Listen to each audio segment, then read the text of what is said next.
বঙ্গোপসাগরে লঘুচাপ সৃষ্টি ও ট্রলার ডুবির ঘটনায় নিখোঁজ ৬ জেলের সর্বশেষ তথ্য জানাতে আমাদের সাথে যুক্ত হচ্ছেন সহকর্মী কামরুল হাসান।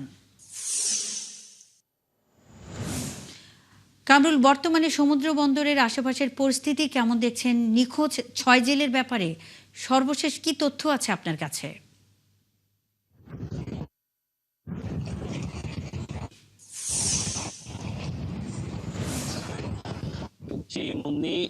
ষষ্ঠ দিনের মতো বন্দরে ৩ নম্বর সংকেত রয়েছে, যার কারণে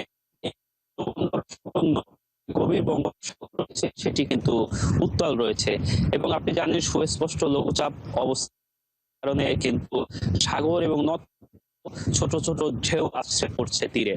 এই অবস্থা কিন্তু উপকূল জুড়েই কিন্তু বিরাজ করছে। যে তথ্যটি জানতে চেয়েছেন যে গত রোববার রাতে একটি জেলে ট্রলার বঙ্গোপসাগরে কিন্তু ডুবে যায়। সেই 11 জন জেলে ছিল, তার মধ্যে 5 জনকে জীবিত অবস্থায় উদ্ধার করা হয়েছে, তবে 6 জন নিখোঁজ হয়েছে। এখন পর্যন্ত তাদের কোনো সন্ধান মেলেনি। এই জেলে ট্রলারটি ইমাদুল শিকদারের গলাচিপা উপজেলার পানপট্টির খরিদা গ্রামে, এবং যে জেলেরা নিখোঁজ রয়েছে তাদের বাড়ি বিভিন্ন এলাকায়।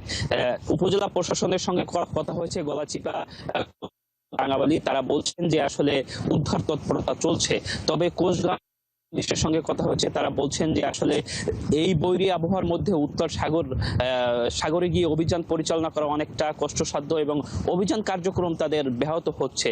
তাই এই পরিস্থিতি স্বাভাবিক হলে উদ্ধার তৎপরতা জোরদার করা হবে এমনটি তারা বলছেন। কিন্তু যতই সময় গড়াচ্ছে ততই কিন্তু নিখোঁজ পরিবারের মধ্যে উৎকণ্ঠা বাড়ছে এবং হতাশা বাড়ছে। আসলে তাদের পরিবারের সদস্য বেঁচে আছে কিনা, নাকি তাদের ভাগ্যে কি ঘটেছে, এমনটি কিন্তু এক ধরনের অনিশ্চয়তা তাদের মধ্যে কাজ করছে। তবে গলাচিপা উপজেলা প্রশাসন নিখোঁজ পরিবারদের ইতিমধ্যে ৭,০০০ করে প্রদান করেছে এবং তাদের খোঁজ খবর পরিবারগুলো নিয়েছে।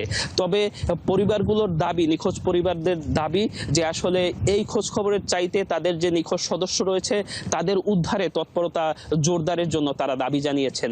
এবং এই যে টোটাল উপকূল জুড়ে যে বৈরী আবহাওয়া বিরাজ করছে, যার কারণে কিন্তু সাগরে যে সব জেলেরা ছিল তারা উপকূল তীরবর্তী ঘাটগুলোতে এসে আশ্রয় নিয়েছে এবং এই ট্রলার ডুবির ঘটনাকে কেন্দ্র করে এখন জেলেদের মধ্যে আরো আতঙ্ক বেড়েছে, যার কারণে আবহাওয়া পরিস্থিতি স্বাভাবিক না হওয়া পর্যন্ত অনেকেই কিন্তু উপকূলের বিভিন্ন ঘাটগুলোতে অবস্থান করছে। বিশেষ করে আলিপুর, মহিপুর মৎস্যবন্দর, রাঙ্গাবালির চরমন্তা সহ বিভিন্ন ঘাটে অবস্থান করছে।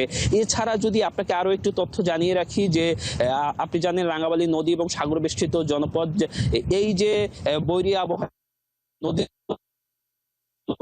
ভাঙনের তীব্রতা বেড়েছে। এবং কামরুল হাসান, আপনি আছেন, খবর রাখতে থাকুন, আমাদের সঙ্গেই থাকবেন। বঙ্গোপসাগরে লঘুচাপ সৃষ্টি ও ট্রলার ডুবির ঘটনায় নিখোঁজ ৬ জেলের সর্বশেষ খবরাখবর নিয়ে কামরুল হাসান এতক্ষণ আমাদের সঙ্গে যুক্ত ছিলেন।